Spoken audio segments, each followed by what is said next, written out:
The moment Lewis Hamilton crossed the finish line at Spa should have been one of quiet redemption, a climb from 18th to 7th in one of the most demanding circuits on the calendar.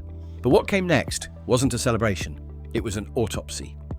We left it on the table, guys, 7 words, delivered with the calm precision of a man who had already diagnosed the problem. But underneath that calm was a signal, not just to his engineers, but to anyone listening at Ferrari. This wasn't frustration about a missed podium, it was a structural alarm. Because what Hamilton revealed over team radio in those final moments of the 2025 Belgian Grand Prix wasn't just disappointment in strategy or setup. It was the culmination of months of quiet tension boiling into a single broadcast. The upgrades to the SF25, particularly the much-hyped rear suspension and low-drag rear wing, had failed to deliver on their promises. And worse, they'd introduced a new kind of unpredictability that made the car fundamentally unstable in high-speed compressions. Spa's fast curves didn't expose a setup error. They exposed a conceptual flaw. And in Hamilton's tone, dry, precise, unforgiving, you could hear what Ferrari has refused to admit. This project isn't just underperforming, it's off course. What followed wasn't just a debrief, it was a declaration. One that could redefine Ferrari's technical direction for 2026, or fracture it entirely.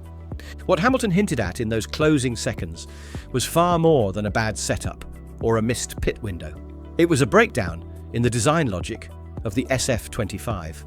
Ferrari's latest rear suspension upgrade, touted internally as the solution to their chronic ride height sensitivity, was meant to stabilize the car over uneven surfaces and allow more aggressive aero setups without sacrificing mechanical grip. On paper, it worked. Simulations showed a dynamic range increase of 20 millimeters across the vertical plane, giving engineers flexibility to lower the chassis and improve aerodynamic efficiency without destroying the floor or bottoming out in high-load corners. But in real conditions, the theory collapsed. The added non-suspended mass from the redesigned components introduced a new set of problems: braking instability, rear-end unpredictability under lateral loads, and a compromised balance in the middle of fast direction changes. For a circuit like Spa, where compressions and corner entries like Eau Rouge and Blanchiment demand razor-sharp feedback, that unpredictability left Hamilton driving reactively, forced into a defensive style that masked the car's limitations, but also removed any chance of attacking forward. Even more troubling was Hamilton's mid-radio demand to open a full technical channel, on air during cooldown, to review why the upgrade package failed. That's not frustration, that's escalation.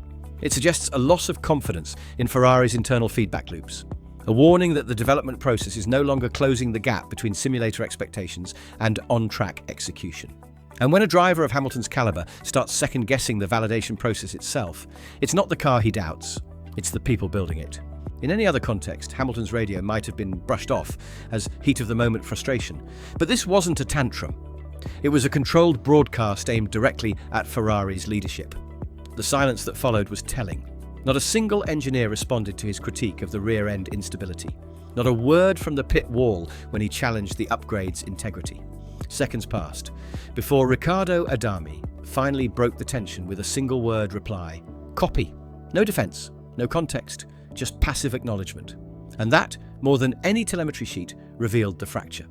What we heard wasn't just an uncomfortable exchange between driver and engineer. It was the sound of trust quietly eroding.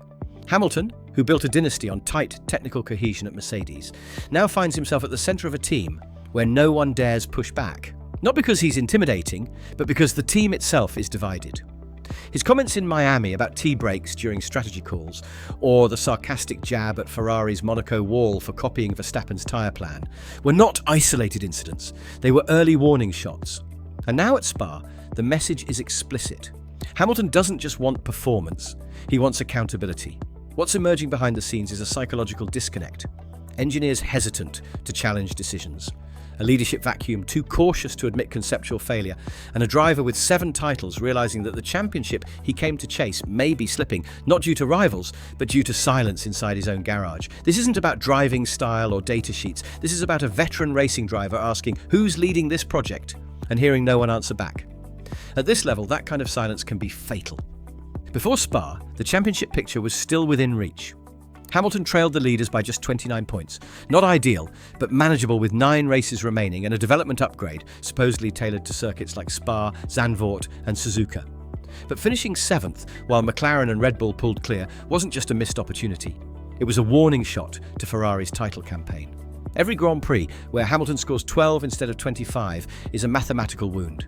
That gap compounds, not just in points, but in pressure. At this stage of the season, momentum is measured in tenths of a second and confidence curves.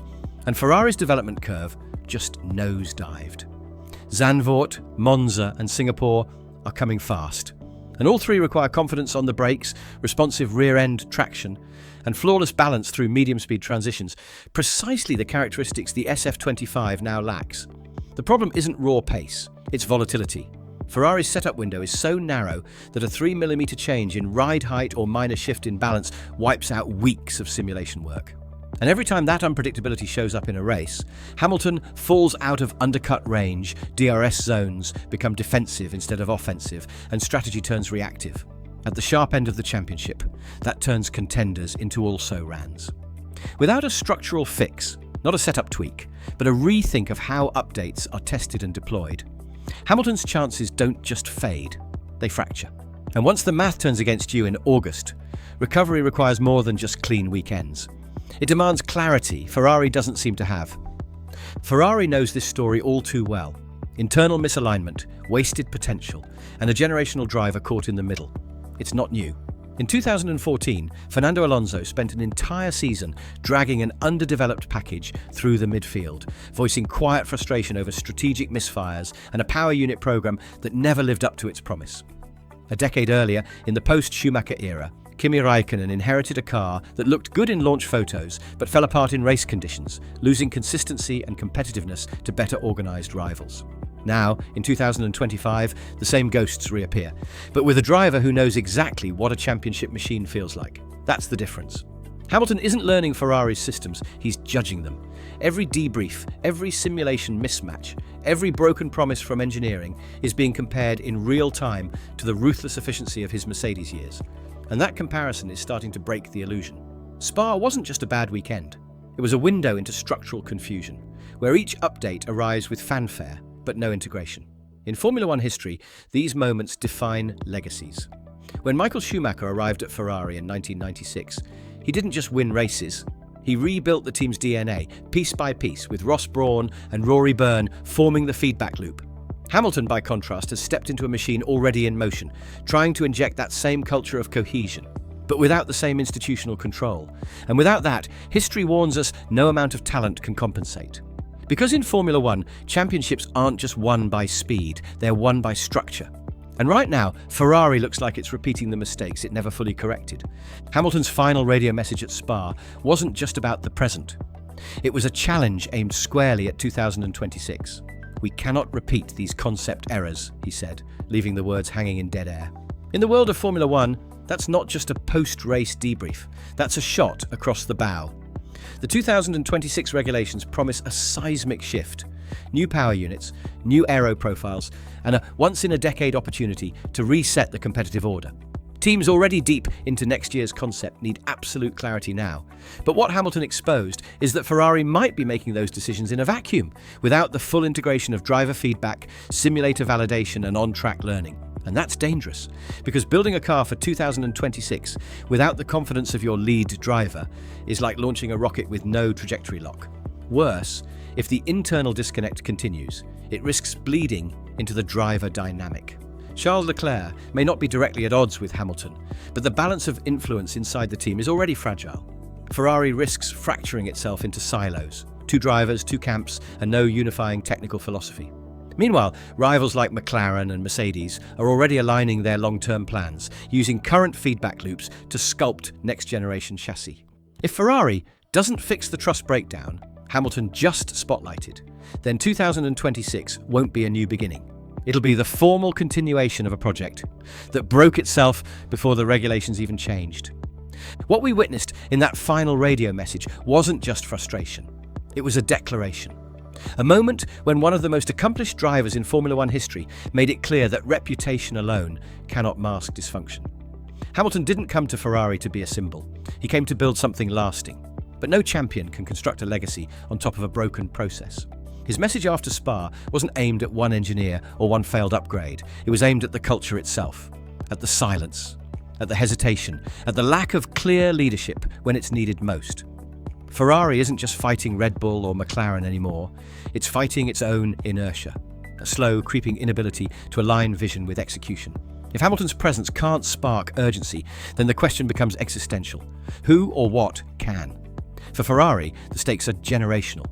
This isn't just about one title slipping away, it's about whether the Scuderia can evolve from a legacy brand into a modern, data-driven racing powerhouse, or whether it remains trapped in a cycle of talent wasted and promise unfulfilled. And for Hamilton, Spa may mark the turning point, a signal that time is running out, not just for this season, but for the belief that Maranello can deliver what he came to find. If that belief fades, the consequence won't be measured in points, it will be measured in purpose. And when purpose disappears, so does the future.